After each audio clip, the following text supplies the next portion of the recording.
আমরা আরেকটি কথা বলেছি, গত 2-3 সপ্তাহ ধরে কোন একটি দলের প্রধানকে নিয়ে যে বাড়াবাড়ি করছে গভর্নমেন্ট, অতিরিক্ত সিকিউরিটি দেওয়া, অতিরিক্ত প্রটোকল দেওয়া, এই সব কিছু মিলে তারা নির্বাচনী মাঠে যে সমতল ভূমিকার প্রশ্ন আসছে সেটিকে সুস্পষ্ট লঙ্ঘন করছে।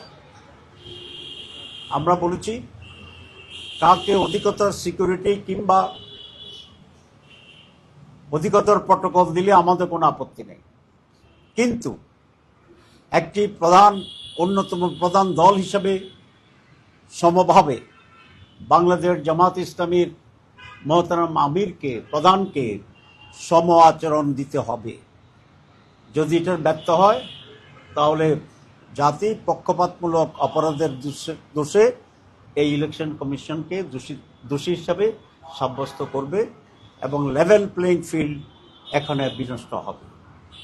আমরা আরেকটা বিষয়ে দৃষ্টি আকর্ষণ করছি, বিভিন্ন জায়গায় ফিল্ড লেভেলে কোনো এসপি এবং ডিসি যারা রিটার্নিং অফিসার, তাদের আচরণে পক্ষপাতদুষ্ট একটা ভূমিকাকে আমরা লক্ষ্য করছি। আমরা তাদের তালিকা করেছি, আরও আমরা এটা অবজার্ভ করতে থাকব। এরকম ব্যক্তিদেরকে চিহ্নিত করে আমরা ইলেকশন কমিশনকে মৌখিকভাবে বলেছি, আমরা লিখিত দেইনি, এখনও আমরা একটা অবজার্ভ করছি। সে বিষয়টি আজকে প্রধান উপদেষ্টাকে আমরা অবহিত করেছি।